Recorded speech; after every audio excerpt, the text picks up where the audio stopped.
Hello hi everyone అండి. మారుతి సాహిత్య channel ప్రేక్షకులకు స్వాగతం సుస్వాగతం అండి. అంతా బాగున్నారా అండి? మేమంతా బాగున్నామండి. ఈరోజు మన మారుతి సాహిత్య ఛానల్లో శ్రీ కాశీ విశ్వనాథ అష్టోత్తర శతనామ స్తోత్రం విందామండి. స్వామివారి ఆశీస్సులు, అమ్మవారి ఆశీస్సులు మనందరికీ ఎల్లవేళలా ఉండాలని మనస్ఫూర్తిగా కోరుకుంటూ విందామా అండి శ్రీ కాశీ విశ్వనాథ అష్టోత్తర శతనామ స్తోత్రం. అఖిలాగమ సంస్తుతం అజాదిదేవవందితం అఖండమండలాకారం అనేకజనసేవితం అనాద్యంత స్వయంభూతం ఆశాపాశవిమోచకం ఆనందకాననాధీశం చైవానందప్రదాయకం ఇహలోకస్పృహానేక పరిపూరకస్వామినం ఈషిత్వాద్యష్టసిద్ధినం ఇంద్రియగ్రామదైవతం ఉరగరాజభూషణం ఉడురాజవిభూషితం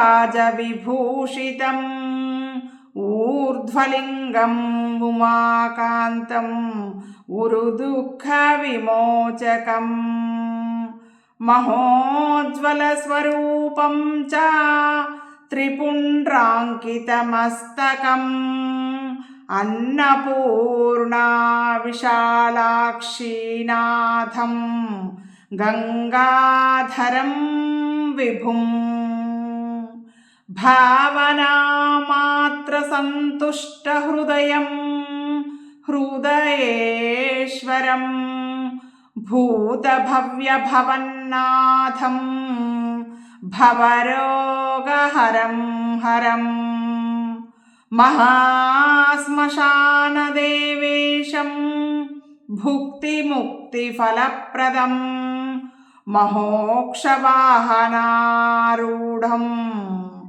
మృగహస్తం మహేశ్వరం ఉగ్రం భీమం మృడం శర్వం సర్వైశ్వర్యప్రదాయకం నందీశ్వరాదిసంస్తుతం త్రినేత్రం తాండవేశ్వరం విశ్వేశం విశ్వరూపం చ విశ్వకారణమవ్యయం విషకంఠం విరూపాక్షం వీరభద్రప్రియం శివం మహాదేవం మహేశానాం మహనీయగుణాకరం శ్రీమణికర్ణికేశం చ శ్రీమాధవప్రియం ప్రభుం మహాదేవీ సమాయుక్త శరీరం పరమేశ్వరం మృత్యుంజయం మృడానీశం మహాభయనివారకం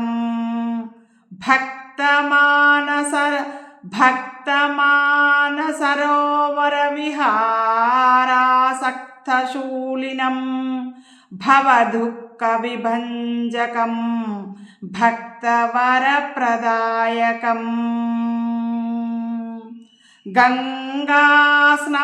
గంగాస్నపితసర్వాంగం బిల్వపత్రాదిపూజితం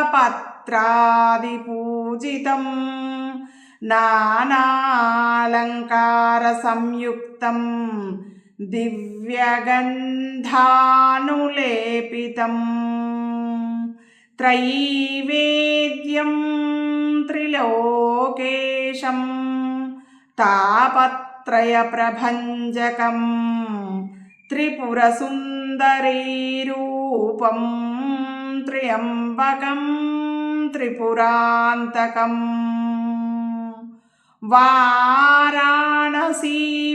వారాణసీపురాధీశం వరరుద్రాక్షధారిణం వ్యాళయజ్ఞోపవీతినం వ్యాఘ్రచర్మవిభూషితం సురాసురనమస్కృత శ్రీమత్ మచ్చరణ పంకజం సదైకరసరూపం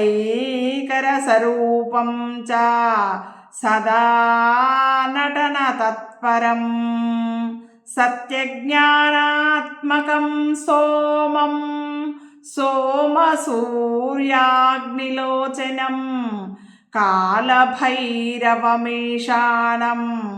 కాళాగ్నిరుద్రమేశ్వరం శుద్ధకైవల్యరూపం చ శుద్ధవిద్యాప్రదాయకం శాంతం పద్మాసనస్థం చ శ్రీకంఠం చంద్రశేఖరం గిరీశం గిరిజాపతిం పశుపాశవిమోచకం యజ్ఞేశం నీలగ్రీవం చ యోగిహృత్పద్మవాసినం కోటిసూర్యసమప్రభం చంద్రకోటిసుశీతలం జాగ్రత్స్న సుషుప్తీనాం సాక్షీభూతం చిదాత్మకం సర్వవ్యాపకదేవేశం విశ్వనాథమహర్నిశం సదైవ లింగరూపం తం పరానందపరాత్పరం అష్టోత్తరైకశివనామ సమన్వితం యత్ స్తోత్రం పఠంతి మనుజా భువి భక్తియుక్తాః సంప్రాప్య లౌకికసుఖాని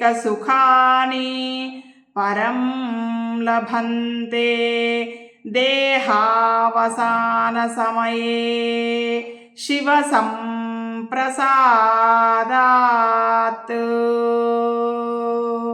ఇది శ్రీ కాశీ విశ్వనాథ అష్టోత్తర శతనామ స్తోత్రం సంపన్నం. స్వామివారి ఆశీస్సులు, అమ్మవారి ఆశీస్సులు మనందరికీ ఎల్లవేళలా ఉండాలని మనస్ఫూర్తిగా కోరుకుంటూ, మనందరం ఆనందంగా, ఆరోగ్యంగా, సుఖంగా, సంతోషంగా ఎల్లవేళలా ఉండాలని, ఆ విధంగా మనల్ని దీవించమని స్వామివారిని, అమ్మవారిని మనస్ఫూర్తిగా కోరుకుంటూ, మీ అందరి ఆశీస్సులు, ప్రేమ, ఆదరాభిమానాలు మన మారుతి సాహితీ ఛానల్కి ఎల్లవేళలా ఉండాలని మనస్ఫూర్తిగా కోరుకుంటూ ఉంటానండి. మీ మారుతి సాహితీ ఛానల్.